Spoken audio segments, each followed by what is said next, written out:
Well, welcome tonight on this kind of chilly night to this brand new college that has just opened recently, just kind of wrapping up its first year on this chilly night of November 7th, 1912.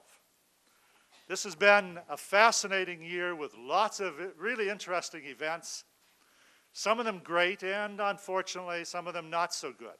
But we're going to hear a lot about events from this great year. And in fact, you're going to see some remarkable people. I will tell you this, you're going to see people tonight you never dreamed that you would see in person. And I hope, the crowd is wonderful here tonight. And I just hope that given all the people who are here, that you were able to find a parking space. Because I tell you, the world is changing so fast here in 1912. So many people are driving automobiles these days that I'll bet you it won't be long before we barely ever see a real live horse anymore. But in fact, I thought I would just share with you the fact that I bought a brand new car recently. It's a great 1912 Garford 650, and I'll tell you, it's remarkable. It seats 7 people, and you may wonder why it's called a 650, but the developments have been so fantastic. I know you won't believe this, but this car that I bought actually has 6 cylinders, and the engine will produce 50 horsepower. That is extraordinary. So I hope if nobody scratched my new car as you parked. I tell you, before we move forward, I have a very special surprise for you, and that is a message from a man you all have heard a lot about very recently, most recently, last night. So I have a message for you from the person just elected President of the United States. And I know you are going to be thrilled no matter what your party is, whether you are a Democrat or a Republican or a bull moose, you're going to really appreciate the sentiments in this telegram. And so I read it to you. My dear friends, I offer you my sincere congratulations on your wonderful institution of higher learning. As you may know, I also have experience in college teaching and college administration. I wish you a long and very successful future educating our young citizens. With my best wishes, President-elect Woodrow Wilson. So I know we all welcome that message. The first thing we're going to watch tonight is a wonderful collection of images put together by a member of our faculty, Professor John Hofstetter.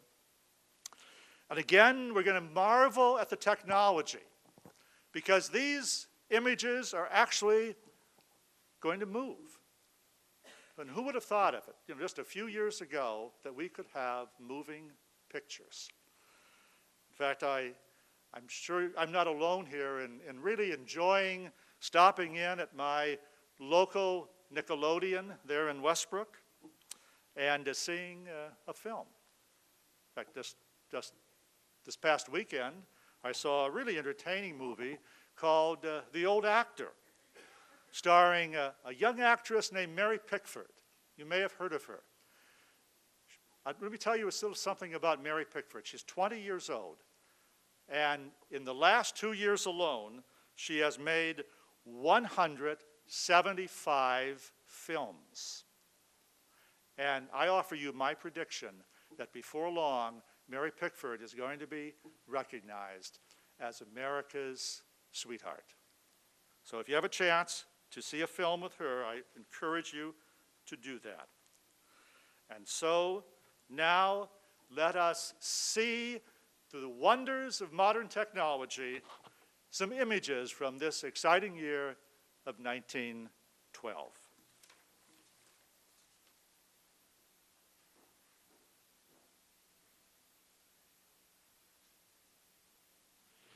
A few brief years ago, Mr. Thomas A. Edison presented to the world the Kinetico. Inventors the world over have endeavored to synchronize the phonograph and motion picture, but it remains for Mr. Edison, to whom the world owes the phonograph and motion picture, to combine his two great inventions into this one, which is now entertaining you and is called the Kinetico. The Edison Kinetico is absolutely the first genuine talking picture ever produced. The actor performs exactly as he does upon the stage, moving freely about, and his every word and every action are simultaneously recorded with all the realism of nature. In only this way can perfect synchronism and illusion be obtained. World's great actors and singers of today can be seen and heard 100 years from now.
friend to guide you is an evening star. The roughest man, the toughest man by far is ragtime Cowboy Job. He got his name from singing to the cows and sheep. They say that every night he sings the herds to sleep in a fat old voice so rich and deep, a crooning soft and low.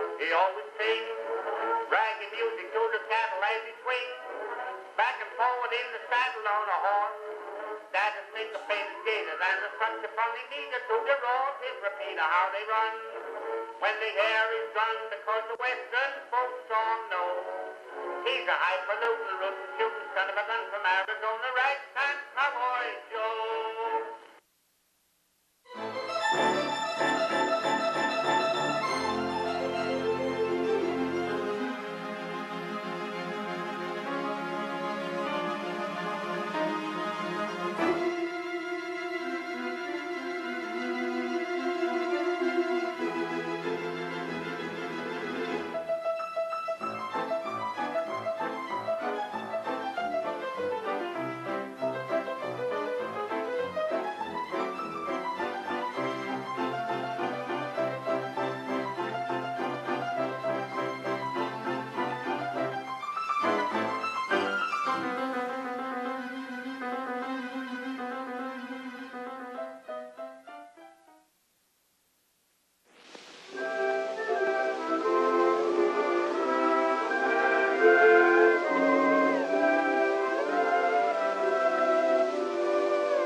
A beautiful organ, isn't it? I recently was at Portland City Hall for a concert, and it's remarkable. There was such a devastating fire at the City Hall just about 4 years ago in 1908, and there's really no sign of that anymore.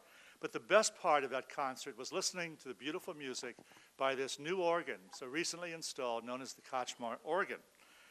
And we have two, again, among our many special guests, we have two who are going to talk with us about this wonderful organ. The program is a little misleading because it lists two names, but the people who actually are going to be speaking with us in just a moment are Mr. Cyrus Curtis of the Curtis Publishing Company and Mary Ann Torrey Kottzchmar, the widow of the gentleman for whom this wonderful organ is named. And so I would like to welcome here to speak about the organ Mrs. Kotchmar and Mr. Curtis.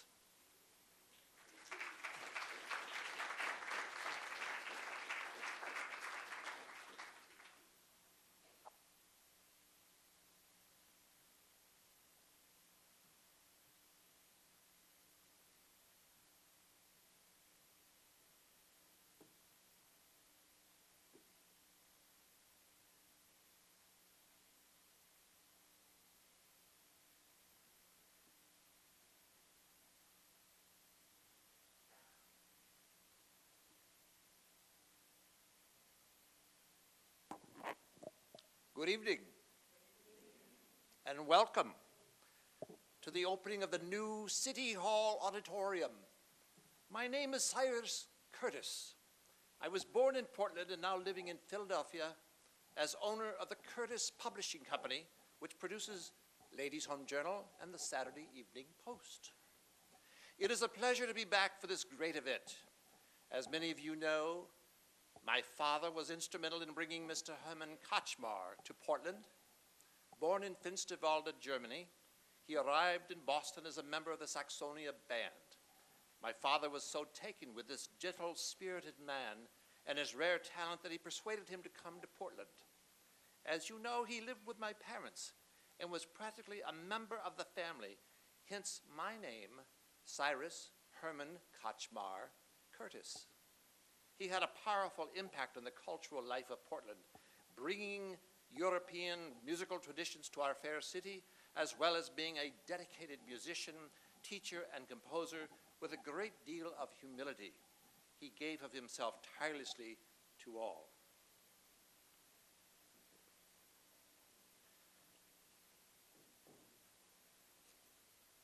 And now my presentation.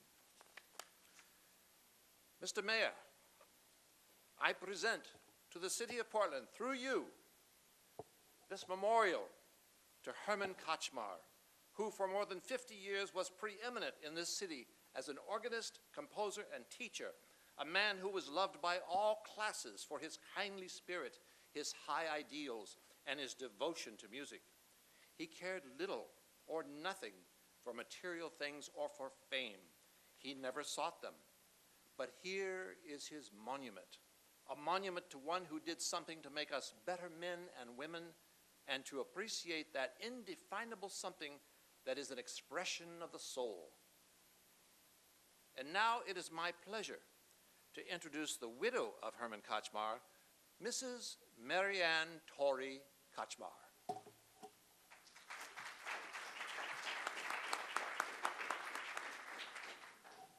Mr. Curtis, it is indeed an honor for me to be present at this celebration, and I might add, it is also rather overwhelming. We all remember that cold, blustery day just 4 years ago on January 24th, 1908, when City Hall burned. How the cold westerly wind with wind chill factor of between 45 and 50 degrees below freezing swept the city and fanned the fire. Out of this tragedy comes a tribute to a devoted leader in our musical world with the dedication of the newly installed symphonic pipe organ. This great tribute will ensure the future of such an extraordinary monument to my late husband. I know that Hermann would be in total awe of such a tribute, but would also be proud of the city fathers for having the foresight to continue to hold music as a necessity of the community. Hermann's legacy will live on through offering this magnificent instrument as a source of entertainment and musical expression. I truly hope that this gift will continue to educate generations to come, and that the citizens of Portland will enjoy this instrument 100 years from now. Mr. Curtis, what do you think this instrument will represent in the city of Portland going forward? The symphonic pipe organ implies that it has the ability to replicate the vast sounds of a symphony orchestra, as well as to play the standard organ repertoire. It will serve as an instrument that can accompany choruses for major works, as well as instruments and vocal soloists. It will serve as the major instrument in this beautiful hall and will be a musical focal point for the people of the city. Thank you to the City Fathers and to you, Mr. Curtis, for your generous spirit. Now, can you tell us some specifics about this magnificent instrument? Yes. It is the largest pipe organ on the East Coast, and some say the fourth largest in the world today. It was built by the Austin Organ Company of Hartford, Connecticut, known for their unique winding system. The wind chest covers the entire width of this stage, and one can actually walk inside it. This allows for easier access and repair. The sheer size of this instrument is amazing, with over 6,500 pipes and an antiphonal division in the ceiling of the auditorium 6 stories up. The string sounds are of the finest quality and will indeed give much pleasure to the listener, as well as the wonderful 32-foot pipes that will make your seat rumble. The delicate, softer stops are unique too, giving the mighty Kochmar Memorial Organ a vast array of sounds, colors, and dynamics. And now, let us hear some of these exquisite sounds.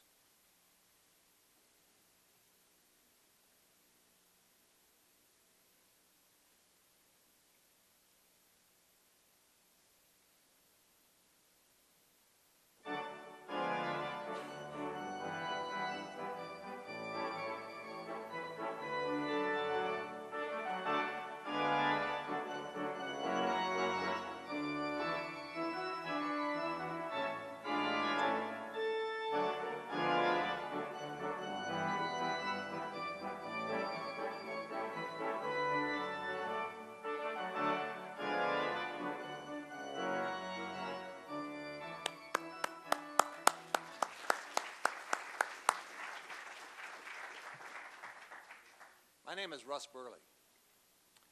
As co-founder of the Friends of the Kochmar Organ, I am pleased to report that our centennial celebration ended August 22nd, 2012, with a gala performance and audience members throwing streamers to the singing of Auld Lang Syne as members of the Foley Baker Organ Renovation Company symbolically removed facade pipes one by one. Kathy, here we are 100 years later, having just finished our centennial celebration. Where are we today?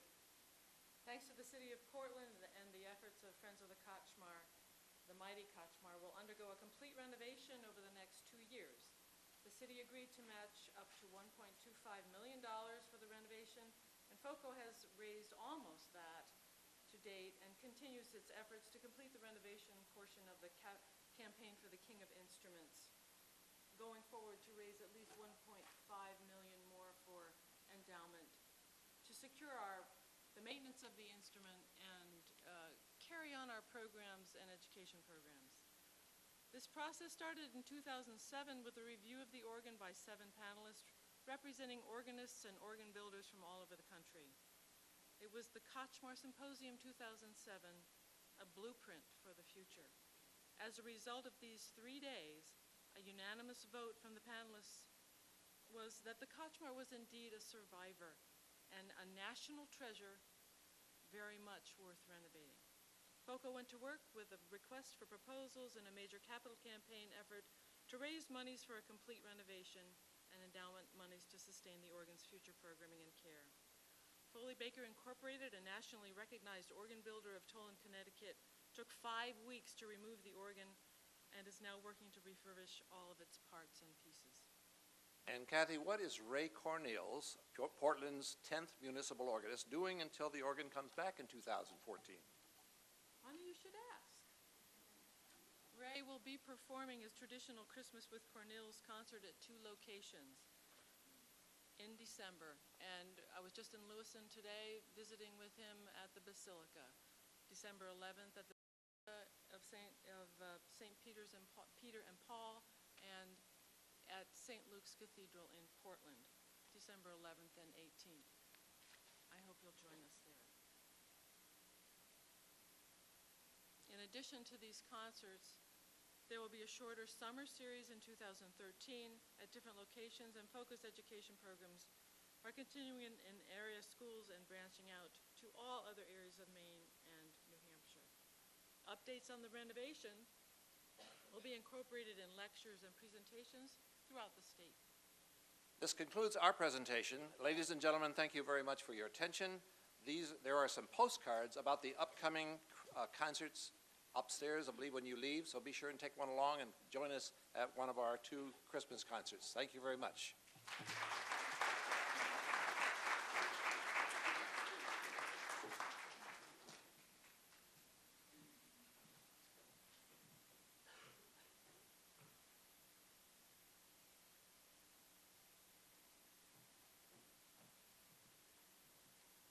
When you entered this room tonight, you entered a magical room in which we go back and forth in time in the blink of an eye. And so now we return to 1912, and I know all of you like to keep up with the latest music, and so Mr. James Ray will be offering the first of several musical interludes, and he will be inviting us to sing along again with some of the most current hits from this year of 1912. Mr. Ray.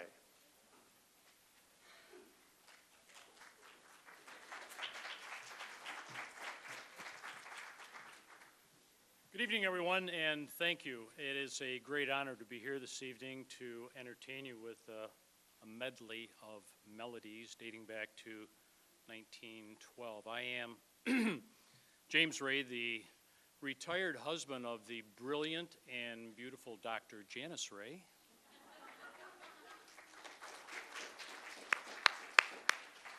I am also an amateur sailor, an amateur gourmet chef, and this evening, a musician. The first selection that I've picked for you this evening is called Alexander's Ragtime Band. This was written in 1912 by Irving Berlin, and it was his very first hit. It sold 1 million copies of sheet music that very first year. It was an incredible achievement at that time. There is inconclusive evidence that he borrowed the melody from a draft composed by Scott Joplin. And I think when I play the tune, you'll recognize some of Joplin's technique throughout. This particular tune, Alexander's Ragtime Band, was performed by Al Jolson, the Andrews Sisters, Lisa Minnelli, Ray Charles, and Johnny Ray, no relation. I'm going to play this particular song on my first instrument, which is a cornet. Cornet is the little brother of the trumpet, which I'll be playing shortly. You have the lyrics. I invite you to join in and sing along. Don't be shy. It'll be a lot of fun. And I'm going to play 2 choruses. As I conclude the first chorus, I'll raise my left hand with my 2 fingers. It is not a signal that I need to go to the bathroom. It is your signal to repeat the first chorus. Okay?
Before I introduce our next speaker, I think it's time for a little snack. So we'll be passing around a candy treat that was just invented in this year of 1912. I'm sure that it will prove lasting. It's called a Lifesaver. So we'll be passing out some Lifesavers, and we'll continue to do that while I introduce our next speaker.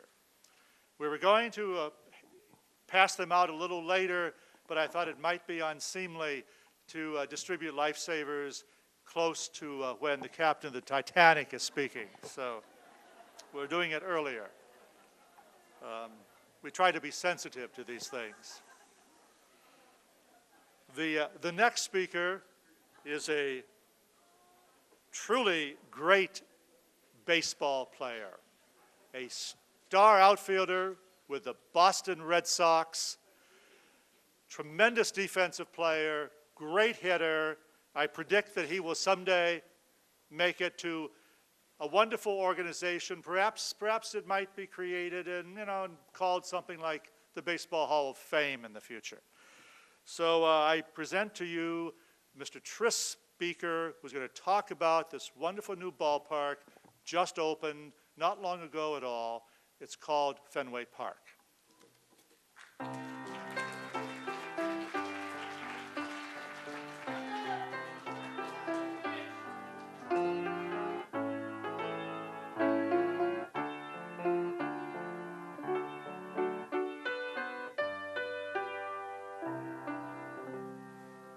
Thank you. That fly ball was a little too tough. Thank you and good evening. It's an honor to be here in Portland as a member of the 1912 World Series champion Boston Red Sox.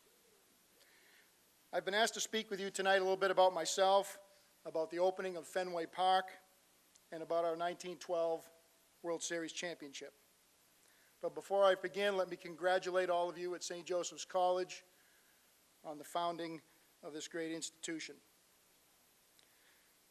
First, a little bit about me before we get to Fenway Park. I was born in Hubbard, Texas in 1888 and began to play professional baseball in 1906 at the age of 18 years. In 1907, I had a brief stint with the Red Sox, but it didn't go so well. And they sold me back to the Little Rock Travelers in the Southern League, where I played for the 1908 season and honed my skills and batted .350 for the Travelers.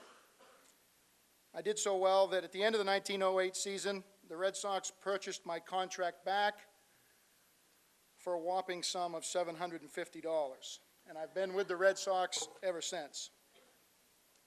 Now, when I joined the Sox, one of my good friends was a pitcher that you may have heard of, the great Cy Young. And I give Cy Young a lot of credit because he really helped me to develop my skills as an outfielder, really to become probably the greatest center fielder in the history of baseball. And Cy Young did it by every day that first year that I played for the Red Sox, he would hit me fungo after fungo in the outfield for hours and hours. And that's how I really kind of developed my great instincts. Now, I played in what is called the dead ball era in baseball. At that point in the game, modern manufacturing hadn't been developed so that the ball could be wound very tightly, as happens later on, for instance, in 2012. So I could play a very shallow center field. I played 40 to 50 feet behind second base. And was a great outfielder. Now, unfortunately, my friend Cy Young got traded in 1909, so he didn't get that World Series title with the Red Sox, but it did serve him right, because he's the one that gave me my nickname, which I'm not too fond of, the Gray Eagle. However, I am proud to be part of the Red Sox golden outfield, we're called. Duffy Lewis in left and Harry Hooper in right. We were the best outfield in baseball. Well, more about me a little bit later. Let's talk about Fenway Park. Now, before we opened Fenway, the Red Sox played in several locations around Boston. We played at the South Street grounds, the Dartmouth Street grounds, the Congress Street grounds, and most often the Huntington Avenue grounds, but we didn't really have a permanent home. And during that early time, the area that is now Fenway Park was just a great big bog, a big marsh on the outskirts of Boston between the Muddy River and Stony Brook. Well, from 1881 to 1885, that marsh changed when it was drained to create what was called the Emerald Necklace around the city of Boston. That was a series of parks that were developed and designed by landscape architect Frederick Lewis Olmsted, who had earlier designed Central Park in New York City. In the early 1900s, our owner, John Taylor, who also owned the Boston Globe, decided that he wanted to sell the Red Sox, but that we wouldn't be worth much if we didn't have a home ballpark. So he decided to build what became Fenway Park. And construction began in September of 1911 on the baseball. Adjacent to the field was an area called Kenmore Square that was being developed as a railroad terminal. Now, Fenway Park is on the cutting edge for Major League Baseball parks. Prior to this, most parks were built of wood. Most of the grandstands were built of wood, which resulted in many fires and were quite dangerous. So in 1911, when the construction of Fenway began, we were using concrete and steel for the area behind home plate. And they had beautiful new wooden seats in those areas, but also down the sidelines, the first and third baseline, those grandstands were still built from wood. The dimensions of the park, down the left field line is 321 feet in center field, 488 feet to center field, and down the right field line, it's 314 feet. Fenway Park is becoming known for that 25-foot blue wall in left field, made of wood, with signs and advertisements on it. Left field also has another interesting thing that we talk about, which is a place called Duffy's Cliff. It's a 10-foot high mound in front of that 25-foot wall in left field, a mound of dirt that runs up to the wall 10 feet. So poor Duffy Lewis, not only did he need to learn how to play the wall, but he had to learn how to play that mound that ran up to the wall. In right field, there are no grandstands. There's a parking lot to accommodate those new automobiles that Professor Riley spoke of. The first game at Fenway Park was on April 9th, 1912. It was an exhibition game with Harvard University. On April 20th, we had our first major league game at Fenway Park, and the first pitch was thrown out by Honey Fitz, Mayor John F. Fitzgerald, JFK's maternal grandfather. There were 27,000 people in attendance at Fenway for the first game. Bleacher tickets were 50 cents, and scalpers sold the reserve seats outside the ballpark. I couldn't believe this. Sold them for $5 for that first game. And in that home opener at Fenway, we defeated the New York Highlanders, who later became the New York Yankees, 7-6 in 11 innings, and I drove in the winning run. Now, the new ballpark at Fenway's done wonders for our team. You see, in 1911, we finished 24 games out of first place. But this year in 1912, with the opening of Fenway Park, we ran away with the pennant with 105 wins and only 47 losses.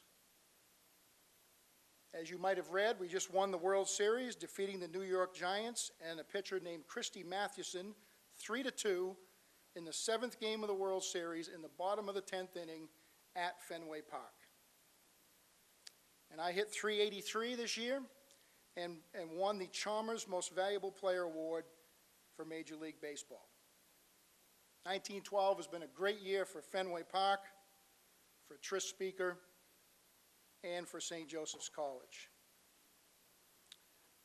I know the future holds great things for St. Joseph's College.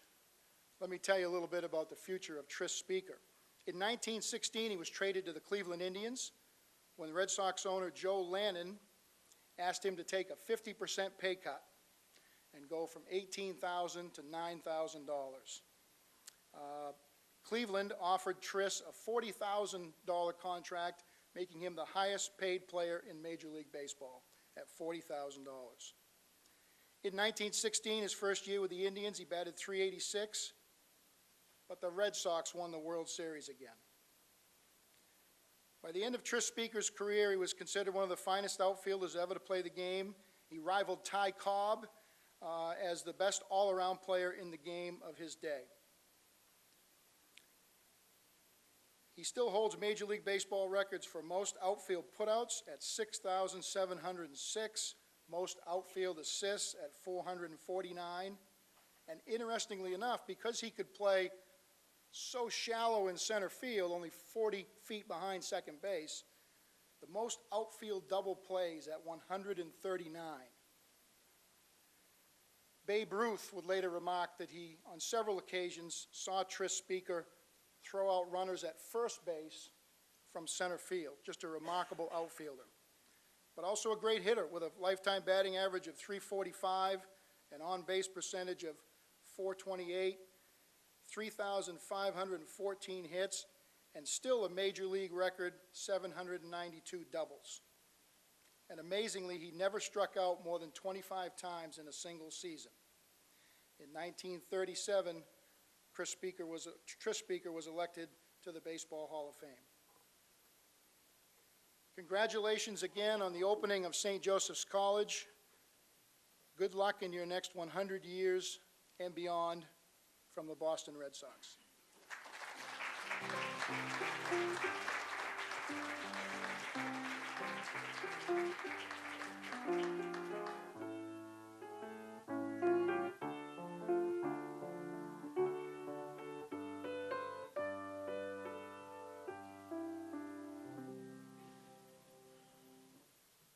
The next tune that I'm going to play for you is called My Melancholy Baby.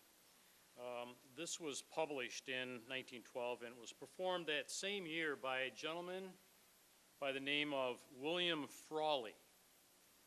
In a cafe in Denver, Colorado, William Frawley later played Fred Mertz on I Love Lucy. This particular song was popularized by Bing Crosby in 1941 in the Oscar-nominated movie Birth of the Blues, and Judy Garland sang it in the 1954 movie A Star is Born. This was also performed by Ella Fitzgerald and Barbra Streisand. Melancholy Baby on the trumpet. By the way, the cornet that I played first is an instrument typically used in Dixieland bands and marching bands, and I'm in both of those. A trumpet is more often utilized in community bands, and I'm in several of those. So, Melancholy Baby, sing along.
And we're going to be passing around another treat. There's a new cookie just created. I'm not sure if you've heard of it yet. It's called the Oreo. Wonderful cookie with kind of a cream center. So we want to make sure you are introduced to this brand new cookie. So they'll be passed around, and I hope you enjoy them. Our next speaker, person who's unfortunately received some bad press, but is a very capable and conscientious captain, and it's my pleasure to introduce Captain Edward Smith of the Titanic.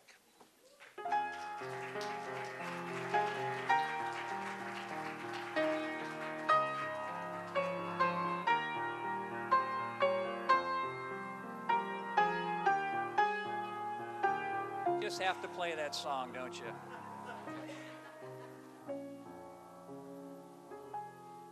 Good evening, ladies and gentlemen. I'm actually the shade of Captain Edward J. Smith, captain of the RMS Titanic.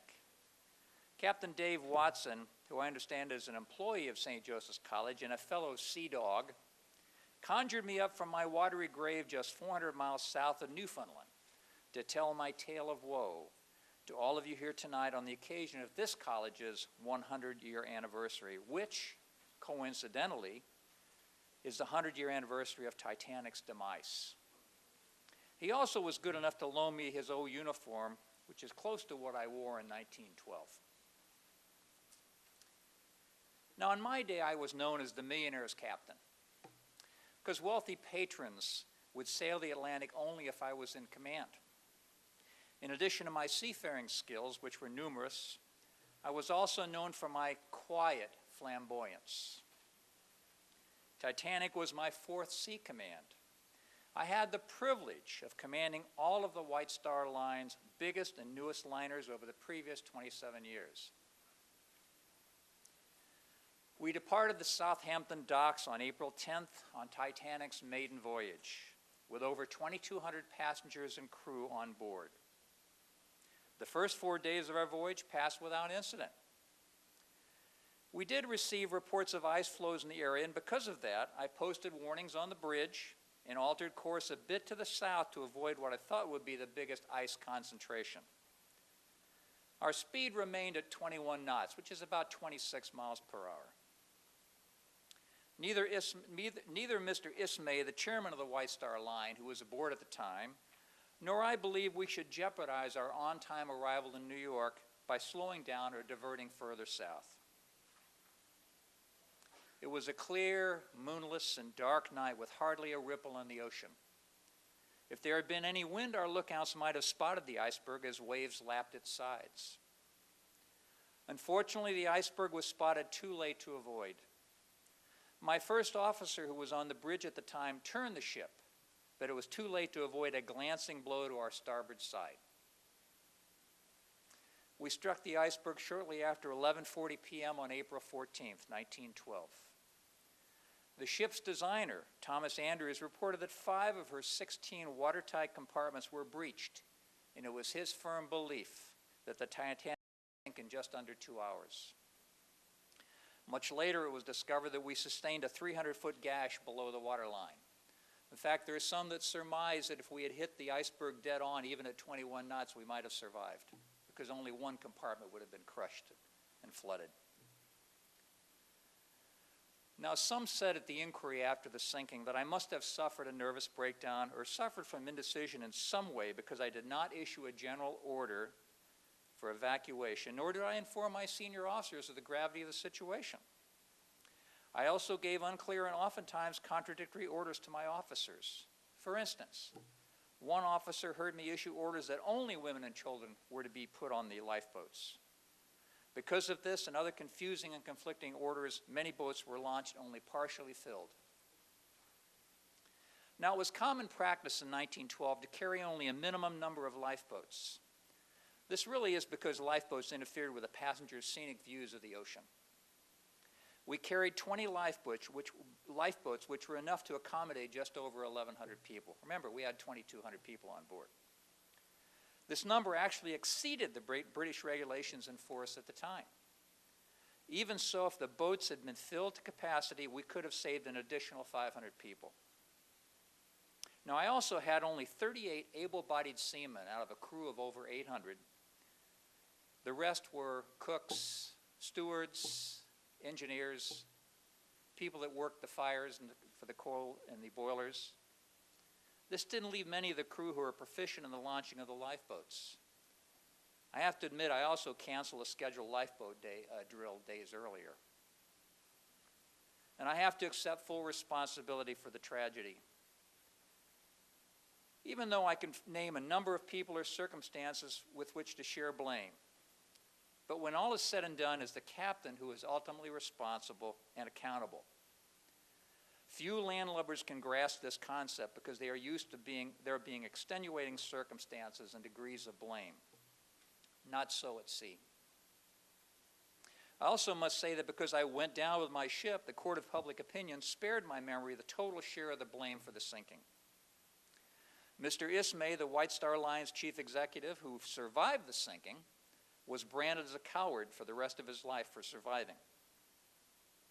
But you know, in my hubris and sense of complacency, perhaps reflected in my quiet flamboyance, I believed Titanic was unsinkable, and that was my fatal flaw. Now, Dave Watson has informed me that in the news recently, there was another captain who chose to abandon his ship off the Italian coast before most of his passengers were rescued. I must say that Captain Scatino's cowardly actions made me look good. At least I accepted ultimate responsibility by riding my ship down to her watery grave in the Atlantic in the best maritime tradition. Now, my time here with you is almost done. I hope my appearance tonight has both illuminated and educated you. I wish St. Joseph's College nothing but the best as you celebrate the beginning of another 100 years of academic excellence. Thank you.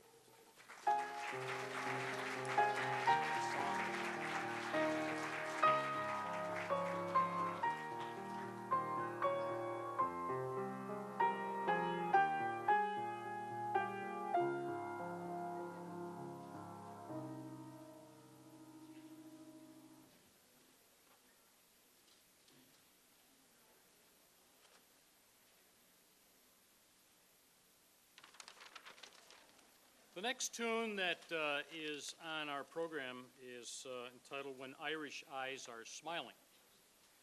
Many people assume it's an old Irish folk song, but in fact it was taken from an American musical in 1912 called The Isle o' Dreams. It is a lighthearted song in tribute to Ireland and was an opening of a radio show called Duff's Tavern. The song gained notoriety in Canada after the so-called Shamrock Summit between Canadian Prime Minister Brian Mulroney and U.S. President Ronald Reagan on St. Patrick's Day in 1985.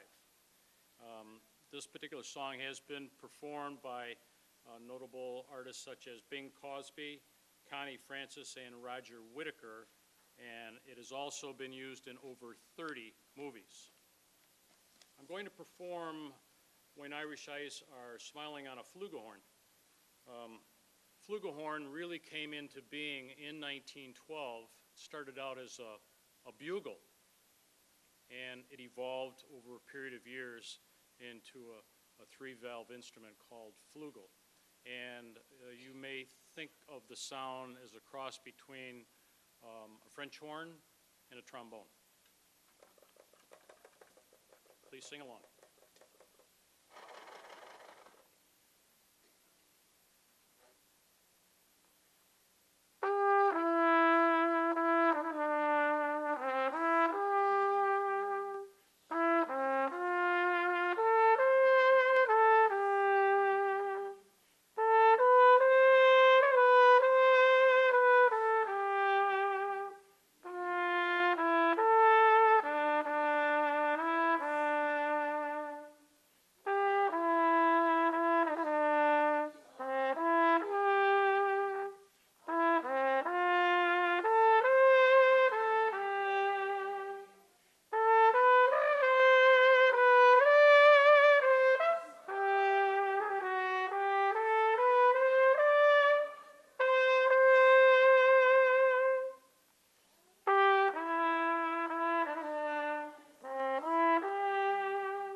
is a wonderful new organization for girls called the Girl Scouts.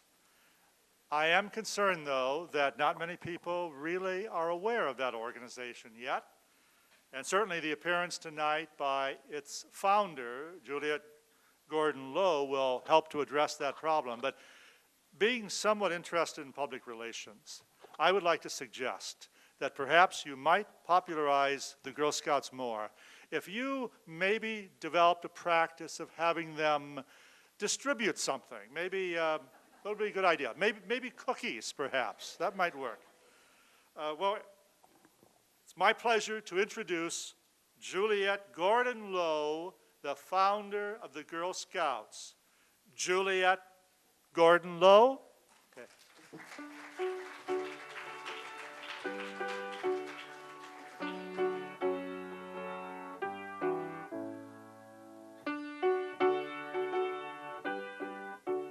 Thank you for coming out tonight. I am excited to have the opportunity to tell you a bit about myself and my new Girl Guide program. My name, as Mr. Riley said, is Juliet Gordon Lowe, but everyone calls me Daisy. My family calls me Crazy Daisy because I'm always pulling some silly stunt. I was born on October 31st in 1860 in Savannah, Georgia at the beginning of the Civil War. You don't have to start figuring, I'm 52 years old. I celebrated my birthday last week by doing my annual handstand. It's what I do to stay young at heart. For the most part, I had a wonderful childhood, spending most of my summers with my brothers and sisters and cousins in the Toa Cliffs in northern Georgia, where we swam, climbed trees, learned about nature, and made up plays and skits and put on fabulous shows for the adults. My mama and papa were always helping folks, and I always wanted to help too. So I started a club called the Helping Hands. It was a group of my friends, and we decided to sew clothing for a less fortunate family in Savannah. Well, turns out we weren't the best seamstresses. The clothes mostly fell apart, and we stopped having meetings after everybody started calling us the helpless hands.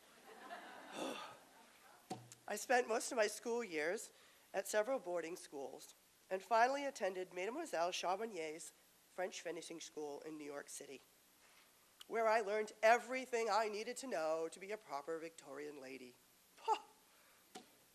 During that time, I was introduced to many suitors, but none really caught my attention. However, that summer while visiting London, I was reacquainted with a handsome blonde gentleman that I had met a few years earlier named Willie Lowe. We got along famously, and I nicknamed him Billo. I had to return home to Savannah, and soon came down with another one of my terrible earaches. They were a plague that had followed me all of my life. I went to the doctor, and I insisted that he use a new cure I had read about, but he protested. However, I can be very persuasive, and with a bit of coercion, I talked him into giving me an injection of silver nitrate. Oh, the pain was excruciating, and immediately we both knew it was a big mistake. I returned to my parents' home, and the doctor came with a colleague, and they administered morphine and Dover's powders for the pain. After several weeks, I was finally able to sit up in bed and do a bit of painting. But at that point, I was deaf in that ear. In November 1885, Billo came to Savannah. His father had a home there. He wanted to ask my papa for permission to get married. Now, Papa wasn't very impressed with Billo, as he had never had a job and lived off an income from his father, a little allowance. So Papa set a couple of stipulations. He said if the marriage were to occur, Willie would have to settle down and learn to live on the income that his father gave him. And second, we'd have to spend 6 months of every year in Savannah. Well, the following June, Andrew Lowe, Billo's father, passed away, and Billo inherited all of his money, and I think he kind of forgot about that little promise he made to my father. We were married on December 12th, the anniversary of my parents, in 1886. As we were leaving the church, you won't believe it, a grain of not-so-good-luck rice ended up in my other ear. Well, I didn't realize it until several days went by, and all of a sudden I had a great deal of pain in my ear and went to the doctor. He told me the rice had festered and caused an infection, and now I was in that ear as well. So at 26 years of age, I pretty much heard nothing. Once I was feeling better, Billo and I set off for London. Our early years of marriage were wonderful. I met all sorts of important people, as well as aristocracy. Billo ran in circles of most elite. He was even friends with Prince Albert Edward of Wales, who became the king. We lived a very fast-paced life, and eventually all of my father's worries about Billo came true. He began staying away for long periods of time, off on hunting trips, and attending social events and gambling and drinking, and leaving me home alone. By 1898, our relationship was deteriorating quickly. I still had not had a child, so there was no heir for the Lowe family, and there were rumors that he had taken a mistress. I felt like a complete failure. I wanted to ask for a divorce, but I didn't want to put that humiliation on my parents. Eventually, in 1902, Billo asked for a divorce. Papers were signed to ensure my financial well-being, but English courts are very slow, and before the divorce could be finalized, Billo died of a stroke. I guess it was too much fast-paced living. Well, when we sat down to read the will, Billo had left everything to his mistress, nothing for me or his sisters. His mistress received the majority of Billo's estate, but I was able to keep our Savannah home and given 40,000 pounds, plus some company stocks and bonds. At 42 years old, I was a failed woman, no husband, no children, and no purpose in life. I spent much of the next 10 years traveling and entertaining family abroad. I thoroughly enjoyed trips to India, Spain, Canada, Switzerland, and Africa. Egypt was one of my most favorite places. The warm, dry desert air seemed to help with my hearing, and I loved to see the sunrise on the Sphinx. It was really neat. My mother was always asking about my hearing, so I finally wrote her one day with a progress report. February 1st, heard a foghorn. March 1st, hearing improved, heard a camel as it rose. April 1st, hearing decidedly improved, heard grass growing. In 1907, I bought an automobile and I learned to drive. Well, I call it driving. Mostly people just jump out of the way when they see me coming. When I'm in England, I drive on the right-hand side of the road and tell everyone it's because I'm American. And when I'm in Savannah, I drive on the left-hand side of the road and I tell everybody it's because I'm English. One day, I took a hard left-hand turn while I was driving in Savannah and wound up in a family's dining room during Sunday lunch. I backed my car out of the dining room, and I drove down the road and found a telephone, and I called my brother Bill. He's a lawyer, so I thought he'd know what to do. So I explained my story to Bill, and he said, "Daisy, what did you say to the people after you crashed into their house?" "Well," I replied, "I didn't say anything. I didn't think it would be right to bother them while they were eating." Even though I had so many fabulous adventures, I had still not found a usefulness for my life until one day last year. I was invited to a luncheon where I was introduced to General Sir Robert Baden-Powell. You may have heard of him. Well, of course, I already knew who he was, and I already had an opinion about him. I was sure he was a conceited egotist, having been a famous hero of the Boer Wars. Much to my surprise, he is a wonderful man, and we share many interests. He enjoys sculpting, painting, and outdoors just as I do. I told him of my desire to find a usefulness in my life, and he introduced me to his Boy Scout and Girl Guide programs. It was just what I was looking for. I finally had a purpose. I started a patrol of Girl Guides at my summer home in Glenlyon, Scotland. I always served tea and biscuits. The girls there were from very poor families, and I taught them how to raise chickens so they could sell eggs and help their families. Then postmistress down the street taught us how to spin wool into yarn. And I found a shop down in London that would sell that yarn so the families could have some more income. Well, we also learned about nature and good housekeeping, and I even taught them to brush their teeth. Well, when fall arrived, I returned to London and left that patrol in the hands of the local postmistress. I started 2 more patrols in London, and it came to me one day that this could be the girls in America could benefit greatly from this program. So I called up my friend Rose Kerr and told her that she needed to take these 2 patrols off my hands. She protested and she said she didn't even like girls and she didn't have time. But you know what? Over all these years, I've learned to use my hearing loss to my advantage. And I said, so it's all set. You'll meet next Thursday, and don't forget to serve tea and biscuits. And I set sail for Savannah. As soon as I returned home, I called my cousin Nina Pape and said, come right over. I've got something for all of the girls of Savannah and all of America and all of the world, and we're going to start it tonight. So on March 12th this year, we signed up 17 girls, and we've been adding patrols ever since. The girls are learning how to cook, they camp and take nature hikes, tie knots, make handicrafts, do first aid, learn good housekeeping and grooming skills, and we even play basketball in our knickers. I've made curtains to go around the whole basketball court so no one could see us. I believe that girls can do anything they wish, and I'm hoping that my Girl Guides will continue doing good deeds and become women of courage, confidence, and character for years to come. Thank you.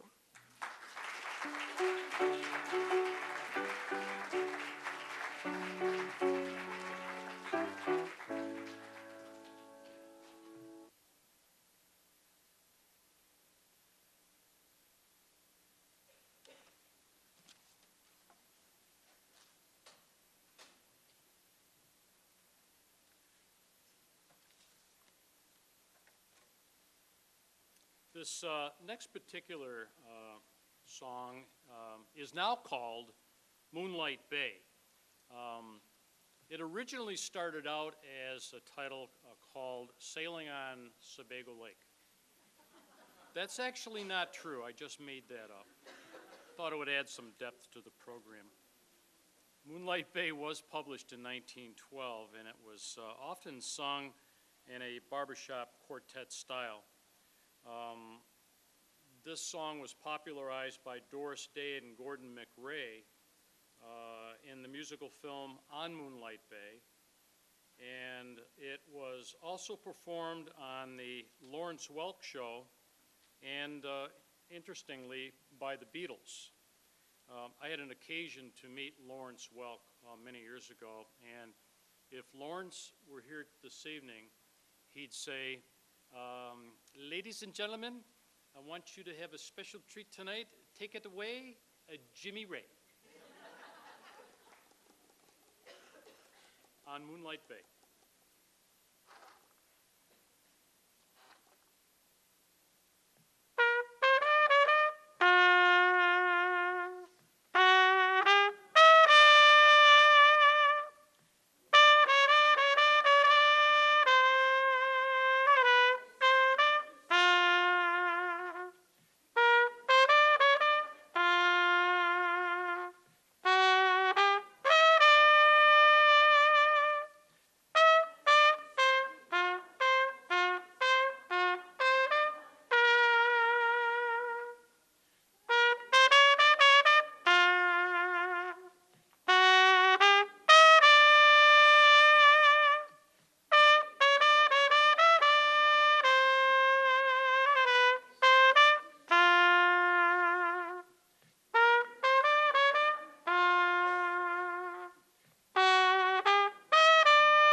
Thank you very much. That was a mighty fine voice.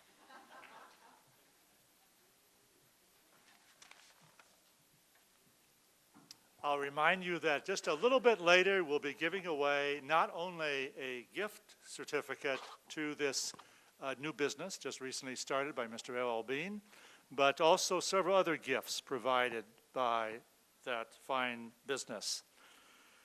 Our next speaker is a person very much responsible for the creation of this college. And so although we've had many exciting and memorable events in 1912, I'm probably a bit prejudiced because to me, this is the greatest event of the year. Because after all, without it, I wouldn't have a job. Without a job, I couldn't have bought that Garford 650 I was mentioning and get in it and drive down to Boston to see Tris Speaker play. So I'm very pleased to introduce to you the college's president, Sister Zaveria.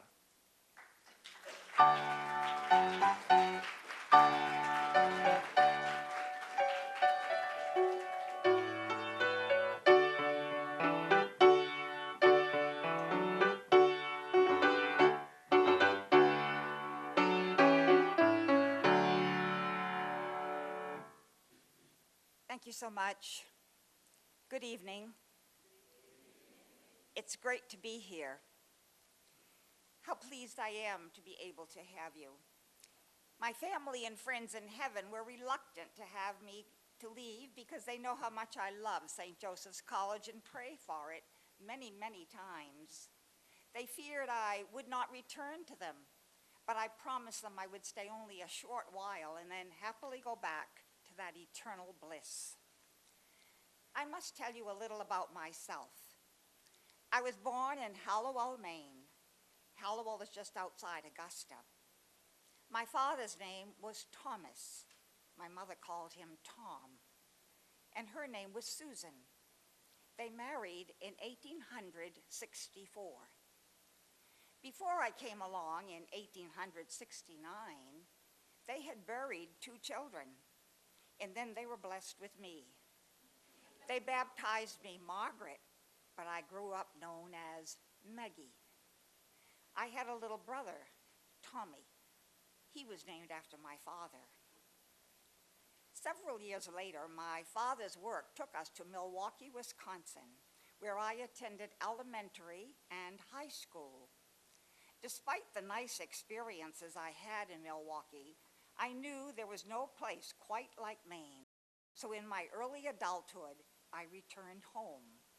But this time, I arrived not in Hallowell, but in Portland, Maine, where I entered the Sisters of Mercy in 1900 at the age of 31. After a year of learning what religious life is all about, and what I, as a Sister of Mercy, would be doing with my life, there came the day we call Profession Day. That happened in 1902, at the age of 31. After a year of learning what religious life is all about, did I say that before? All right, I'm now in 1902. 2 things happened that day.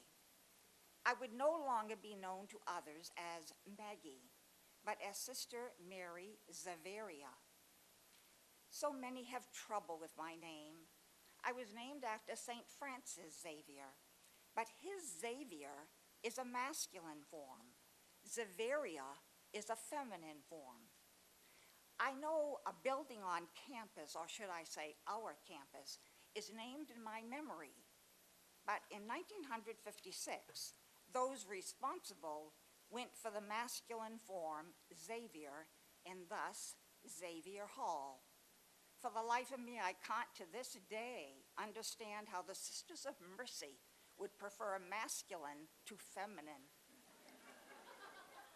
The second thing that happened on my profession day was I professed my vows of poverty, chastity, and obedience like all religious do.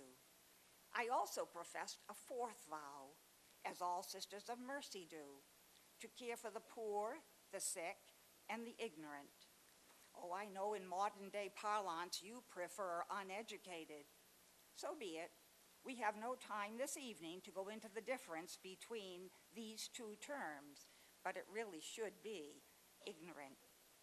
On with the story. My gift seemed to be for teaching, so I was first sent to St. Elizabeth's Academy in Portland. And shortly thereafter, I was missioned to teach at St. Joseph's Academy, located on the Sister of Mercy's Mother House grounds on Stevens Avenue, Deering, Maine. Today, I believe what was Deering in my day is now just more of Portland. I love teaching. And if I do say so myself, though many others have said it also, I was very good at it. I loved the girls, and I know that they had high regard for me. After several years, I became the directress. I believe most of you would say I became the principal. I was very happy as a Sister of Mercy and as the directress. The Academy had an excellent recommendation in the city and in the state. I was living out my days thinking I had already gone to heaven. And then one day, in the year 1910, if I recall correctly, some of the juniors, soon to be seniors, approached me with this request: will you teach us how to teach? Will you teach us how to teach? Well, I never expected such a question, nor did I ever expect my answer to be what it eventually became. After all, there was already a normal school for teaching about 20 minutes away in Gorham. It had an established program, a stable faculty, and accreditation by the state. The girls persisted, almost insisted. I, on the other hand, initially resisted, because what did I know about building an academic program for teachers that would be high quality and match, if not surpass, what was happening in Gorham? But I believe I inherited from my mother the gene for being willing to take risks. Coupled with this, of course, was my recourse to prayer.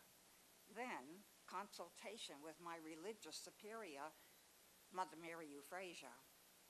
More recourse to prayer, and of course, researching what such an undertaking would entail.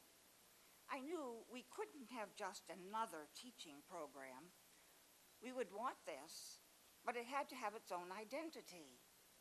It would have to have something more, and that something more, that added value, would be to have as our operating principle to graduate teachers who would always be cognizant to teach as Jesus taught, to teach with integrity, to uphold justice, to exercise compassion, to build community between teachers and learners, to strive for excellence, to uphold respect, and always remember to cultivate the faith dimension of our students. For our students are not simply corporeal beings, but as importantly, they are spiritual beings. We would feed the soul as well as the mind of those who would come to us to be educated. More recourse to prayer. And finally, why not? Through all of 1911, I focused a good deal of my energy designing the courses that would make us a full-fledged teaching program. I scudded out capable faculty members from among my own sisters and from among the laity.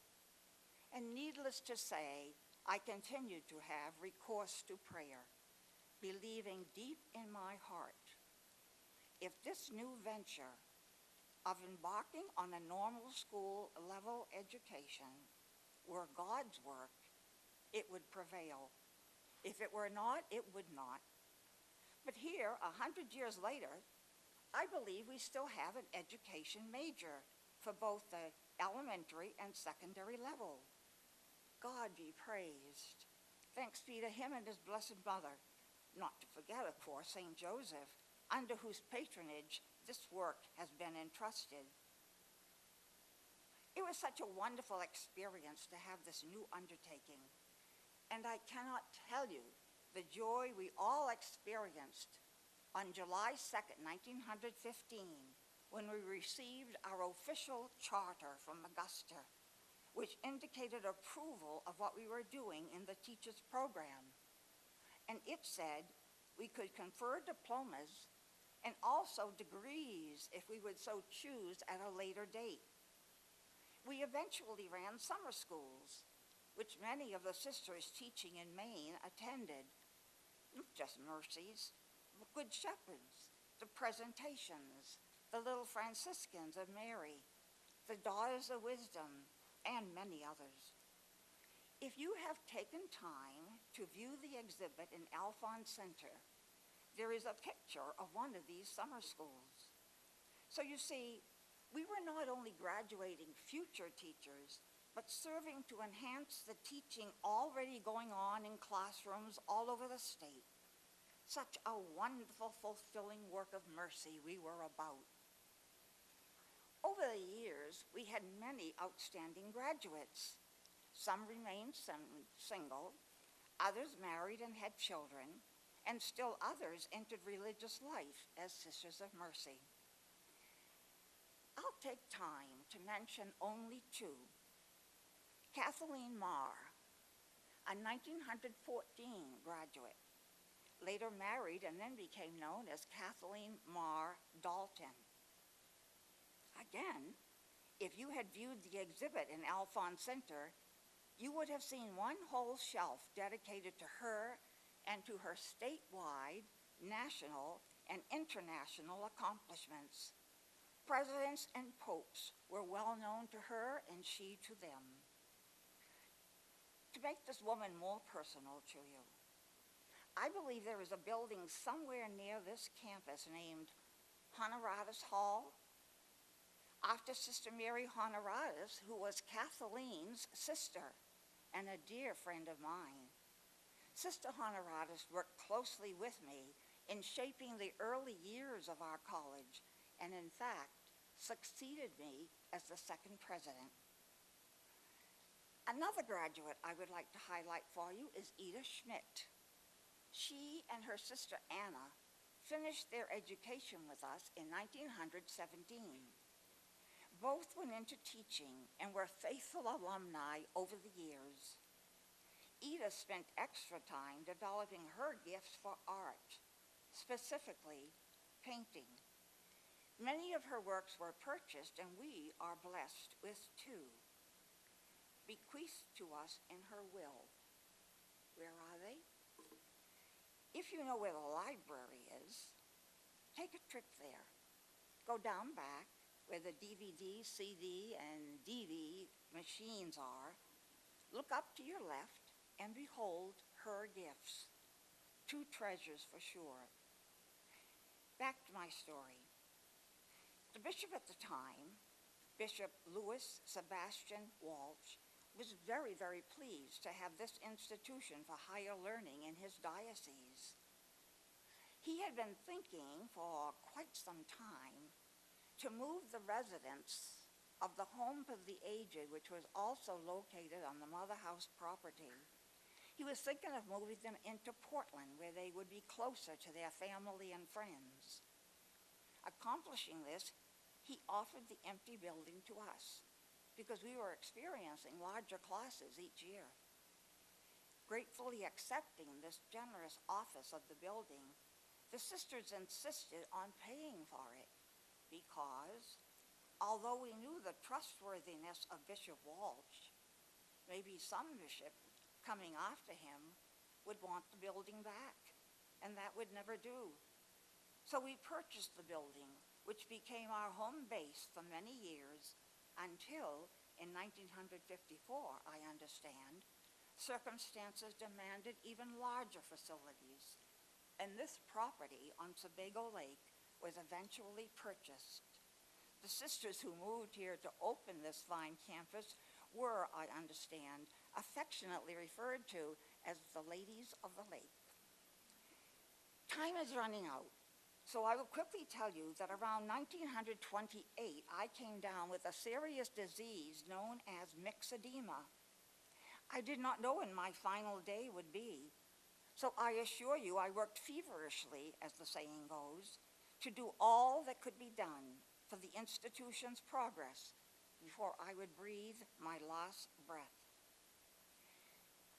In May of 1938, still burdened with 10 years of myxedema, I came down with a severe case of pneumonia. No penicillin in that day and age. So 4 days later, on September 27, 1938, our dear Lord called me home. What a joy it was for me to hear him say, "Well, good and faithful servant, you have been faithful over many things. Come now, enter into the happiness of your Lord." My parting words to you this night: take good care of our college. Have recourse to prayer that it becomes all that it can be. And may each of you hear also on your last day, "Well done, good and faithful servant. You have been faithful over many things. Come now, enter into the happiness of the Lord." At this very moment, I must keep my promise and not stay with you any longer, but return to dwell in heaven forever and ever with my family and friends and God. I'll be on the welcoming committee when you come. Thank you for having me. Good night.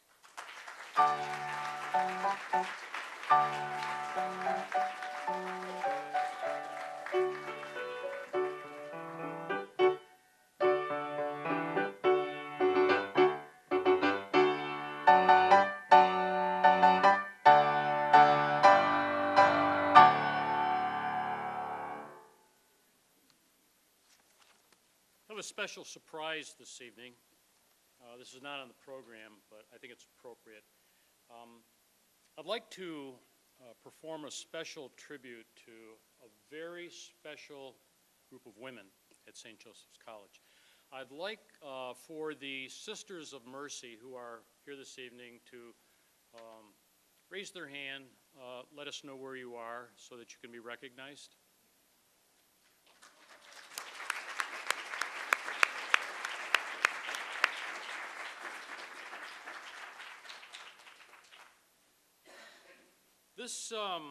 This next song, there are no words prepared for you, but believe me, when I begin to play this song, you will all join in an enthusiastic singfest. This was published in 1912. It was originally a ragtime love song. It was recorded by many artists and featured in several major movies, starting with For Me and My Gal in 1942 with Judy Garland and Gene Kelly. It also appeared in the Eddie Cantor Story in 1953 and The Taming of the Shrew in 1969 with Elizabeth Taylor and Richard Burton.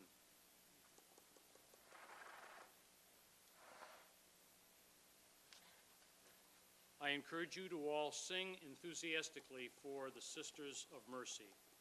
I give you, "Oh, You Beautiful Doll."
another surprise.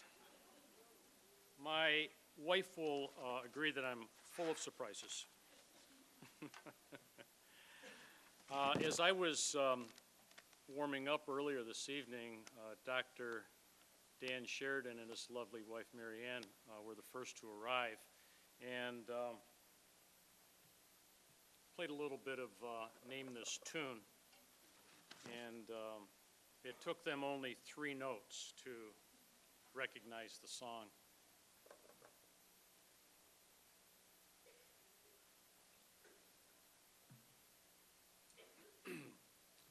This particular tune was actually written in 1910, and it became the unofficial anthem for Irish Americans and Irish Canadians.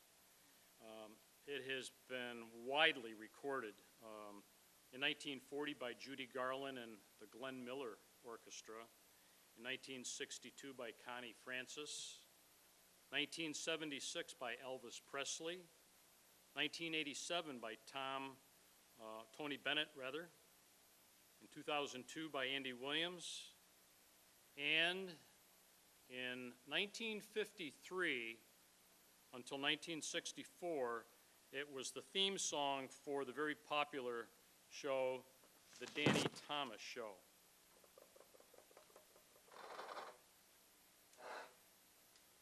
You'll guess this on the 3rd note.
Now we move back to the year 2012, and we're going to hear from a member of the LL Bean community about the founding of that great business, and I'm very pleased to introduce you to Suzanne Deshane from LL Bean.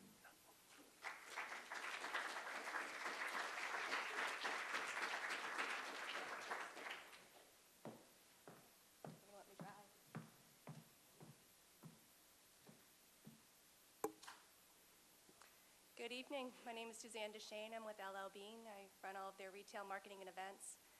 Just this past July, I had the honor of organizing and executing our 100th anniversary event in downtown Freeport. And I'm pleased to be here for your celebration tonight as well.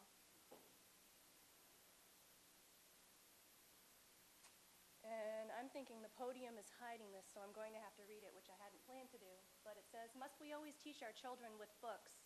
Let them look at the mountains and the stars above. Let them look at the beauty of the waters and the trees and flowers on earth. They will then begin to think, and to think is the beginning of real education." I hope you all know that we, LL Bean, are a company that absolutely loves the outdoors. We're inspired by the outdoors. We care for the outdoors in a variety of ways. And the natural environment is actually one of our key stakeholders. Our founder firmly believed that outdoor recreation added years to his life, and I'll quote him on this: "A boy or girl who loves the outdoors very seldom gets into trouble. The outdoors has been good for us too, as a company, and like a lot of the folks who have presented tonight, we celebrate 100 years, and we're still going strong. Often when I talk to folks, they ask, how's LL Bean doing? And they'll ask me, what are you doing to remain strong and competitive in these economic times? And both of those answers are pretty easy. We're doing just fine, and quite honestly, fundamentally, we aren't doing a whole heck of a lot different than we have, doing things differently than we did 5, 10, 50, or even 100 years ago. And that generally begs the question, well, what's your secret? And there are a lot of answers to that question, but for me, it actually boils down to a very, very simple answer. It all has to do with our culture and our founding principles and our core values. LL Bean employees, before they're ever taught their first policy or their first procedure, are deeply steeped in the culture. They're taught our core values. And thinking about culture, we're actually defined by something called LL's Golden Rule, not the Golden Rule, but LL's Golden Rule. And I'll put this up here now. I won't read it because I'm going to get into it in depth in a teeny bit. The LL Bean, the Golden Rule is why I work for LL Bean, although I didn't know it at the time that I was applying. And I believe it's why people shop with, oh, my slides are gone. Did I shut it off?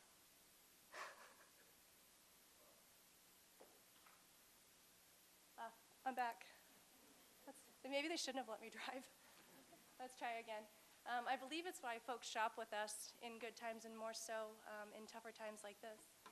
It's why folks choose to get married in our store. It's not a great image up on the left, but there's some folks getting married by the trout pond. We actually have another wedding there next month.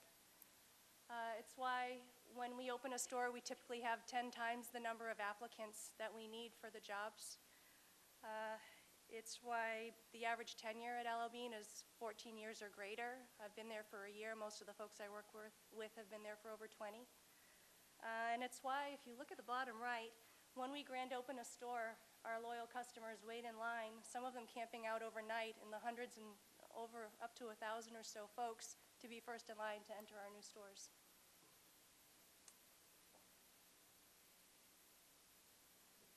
The Golden Rule was the only way to do business for our founder. Everyone at Bean knows the Golden Rule, and it's one of the very few rules that we have. Now, I'm sure that as you know, before there was LL Bean the company, there was LL Bean the man. His full name was Leon Wood Bean. Actually, there's a story that his name was Leon Linwood Bean, and then because of the Leon, they sort of changed it over the years. He was born in 1872, and here's a brief account of how the Golden Rule came to be. LL was the fourth of 6 children. He grew up in a small, close-knit community in western Maine. He spent most of his youth hunting and fishing, more for survival than recreation in the early days, and he was taught early to respect and appreciate the outdoors. The ties that bound him to life and his family were great. His parents were of a religious mindset, and ministers were frequent in his home. Sadly, both of LL's parents passed away within 3 days of one another, and he was orphaned at the age of 12. He was separated from his brothers and sisters, and they each went to live with various relatives and neighbors. After putting himself through Kent's Hill School, LL eventually joined his brothers in their businesses in downtown Freeport. And then, at the age of 41, in 1912, he decided he was tired of tromping through the woods with wet, cold feet. And he designed a new boot, one that combined comfort and functionality. So leather on the top, I'm double clicking, leather on the top and the rubber bottom of a welly on the bottom. A boot that he thought would change his life. And then he thought everybody needed a pair.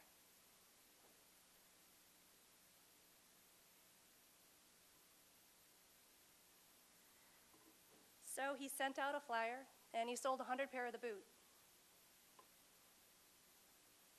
He guaranteed these boots. He put his name on the company, and the boots failed. Over 90 boots that we know of were returned as unsatisfactory. But LL made good on his word, and he refunded all of the customers. And more importantly, he was not discouraged. He borrowed some money from his brothers, and he went out and he perfected the boot. He believed strongly in this new version of the boot, and in 1916, he formalized his guarantee with this bold statement, and an American icon was born. This is the same guarantee that we still live by today for all of our products. He added more products that he believed in. And in 1951, at the urging of his wife and daughter, he added a woman's line of apparel. Over here, you'll see another iconic LL Bean product, the LL Bean Boat and Tote Bag. And I'm curious if anyone knows the origins of this product. It was from the ice carriers of the 1940s. And this product's still manufactured right here in Maine in our Brunswick manufacturing facility, and so are the boots. Back in the day, all new products were fully tested by LL himself, and they were intended to help customers in the outdoors and in life. Today, we continue that legacy. We have a state-of-the-art testing facility up in Freeport, and we have over 1,000 testers in 5 different countries, and we often bring in the help of employees and customers alike to help test our products to ensure that they're of best quality and that they're most useful.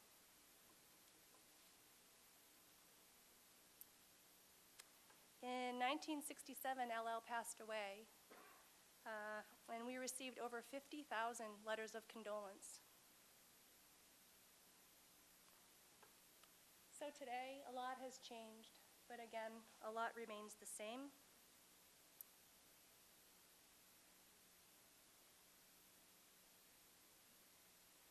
Uh, 100 years after inventing the boot, after automation, expansion, computerization, globalization, and over 1.5 billion in sales, we are still living by the golden rule.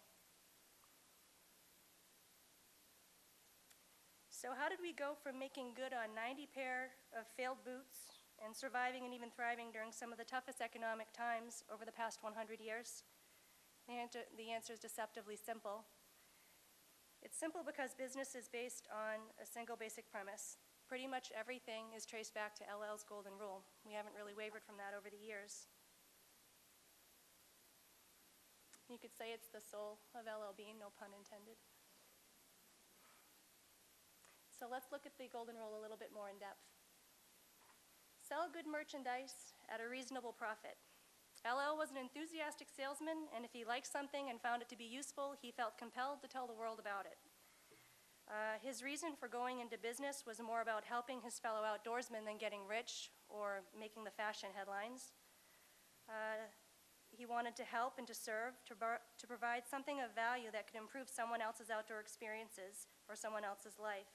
It happened to be boots, and then a knife, and then a shirt, and then a book pack, and the list goes on. Treat your customers like human beings. LL had sound principles. He never compromised them. His fundamental belief was in serving others by providing good products that added value to their lives and by treating them like human beings. And because he did so without reserve, they kept coming back, and business pretty much took care of itself. As I said, it sounds simple enough, but perhaps deceptively so. Over the years, it would have been easy to have lost track of that. Over 100 years, it would have been even easier. It would have been,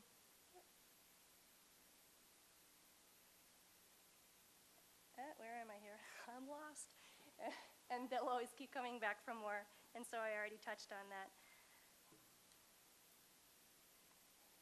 It would have been easy to abandon the golden rule or to abandon our fundamentals, to let the competition, fashion trends, technology, or even profits define who we are. But I'm proud to say we work very, very hard to stay true to this golden rule. And so why is this important to us? Today, our products and services can be duplicated, and they are. But what can't be duplicated is the intensity and the passion and the commitment that LL Bean employees have. We've aligned ourselves with a simple directive that says, add value to people's lives. This statement's reinforced in all of our decisions and our actions. big and small. More importantly, it empowers all of us to make sure that we always do the right thing for the customer. Now, it's fair to say that I don't think we have a reputation for customer service because we do everything right or perfectly either. In fact, our entire enterprise was built on a pretty huge failure. But what we've learned is that when we make a mistake, we do everything that we can to make it right. In fact, we have a dedicated team of folks who'd report directly into our CEO who are focused solely on resolving customer issues that have escalated. There's an old sign, or a sign that hangs in one of LL's old hunting camps, and it says, "If you get lost, come straight back to camp." And I think Leon, LL's son, who took over the reins after LL left, made sure that we stayed true to our purpose of adding value to people's lives by making LL's Golden Rule our camp. So I've talked about a bit tonight, and I want to leave you with a personal note. As I mentioned, LL truly believed that outdoor recreation added years to his life, and I choose to believe him. My family and I are all very active. We run, bike, swim, ski, camp, hike. And I've found it to be true that LL Bean has upheld LL's original vision in providing us with the products that we need to be able to enjoy the outdoors in that way. And I have no doubt that it will continue on for another 100 years, and I hope the same for St. Joe's College as well. Quick timeline here with the old boots and the new boots. Our bootmobile, our 13-foot, size 747 boot on wheels, apparently will be visiting you later on this month, I hear, so make sure you get out and see it because it's a spectacle.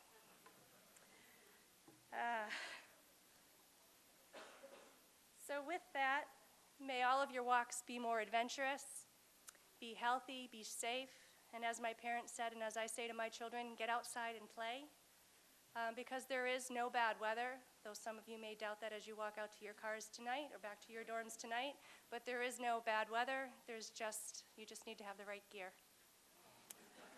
Thank you.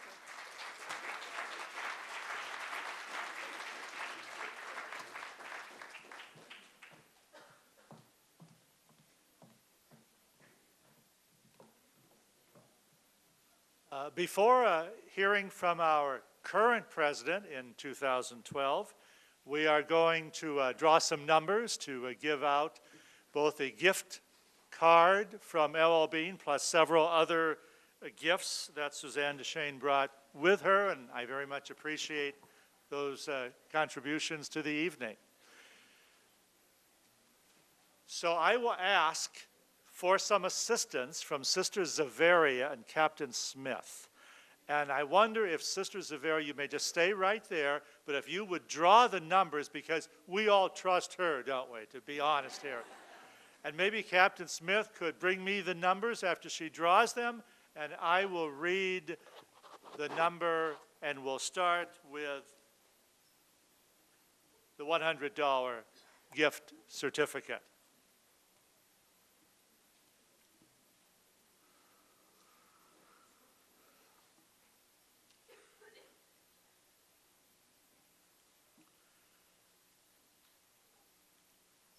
$312, and I think the last three numbers will be the important ones, 957.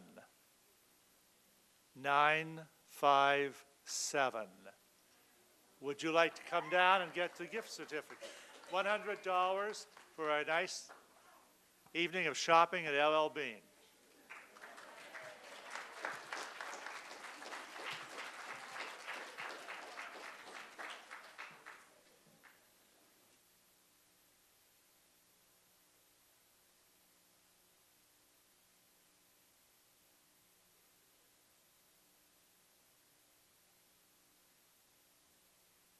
The next gift is a beautiful book on Maine lakes.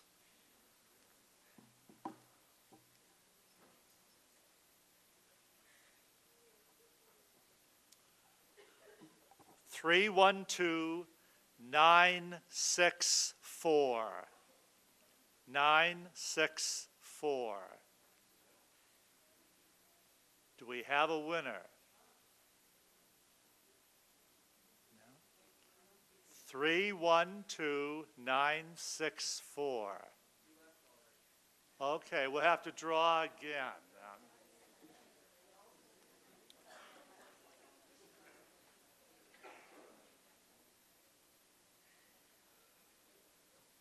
Okay, 313013. All right, there we go.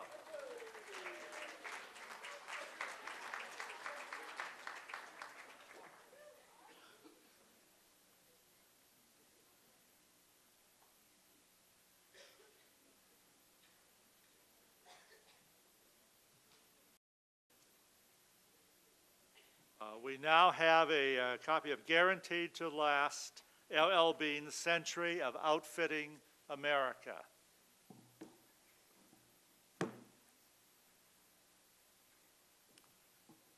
$313,059. 313059. Do we have a winner? 059. No? Okay, we'll try again.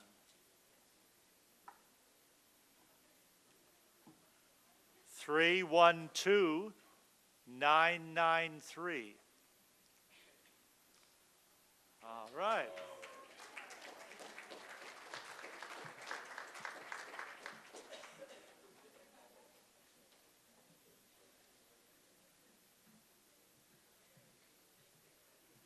And finally, a really nice L.L. Bean bag. You can carry your books to class with that.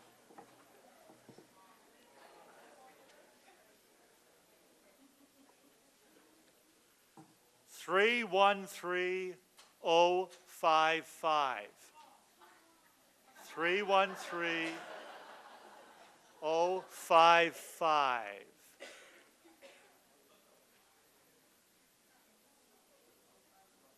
Nobody has that? 055. Nope. Okay, we'll try again.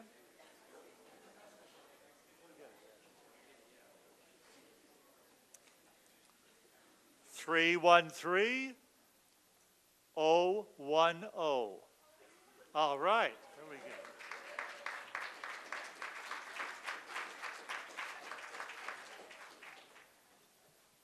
And while you're coming down to get this, and I'll meet you, I'd like to introduce the current president of St. Joseph's College, President Jim DeLugas.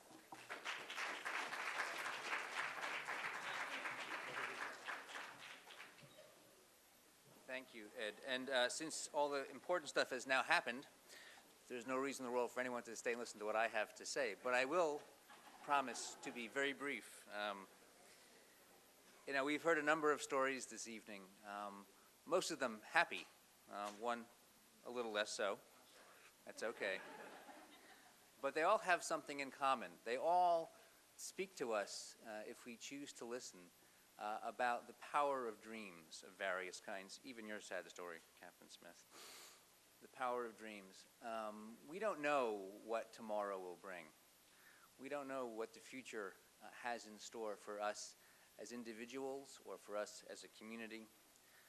But we do have the power of our individual and collective dreaming, and we have at St. Joseph's College the power that our faith provides. I have long said that teaching is fundamentally an act of faith. We don't know where it's going to go when we get up in the morning and go to class.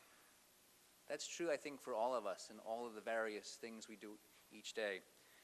It's important for us to recognize the past. This has been a great evening, and I want to thank all those who were part of putting it together, those who spent their time to do the research and prepare the presentations, and those of us who listened. It's important for us to know where we've come from for a variety of reasons, not the least of which is it, as in the case of the story that Suzanne told us, it gives us a sense of where we want to go and how we want to get there. So I'm delighted that you were able to be here with us this evening. I'm delighted to be part of the continuing story that is St. Joseph's College. I can't tell you exactly where we'll go over the next 100 years, but as many of you have already heard me say, the work that I do every day is not just about this week or next week, it is about the next 100 years. We can be a wonderful part of the higher education community for a very long time if we stay true to our dreams and to our values, to our commitments, and work together to achieve that goal. So thank you very much.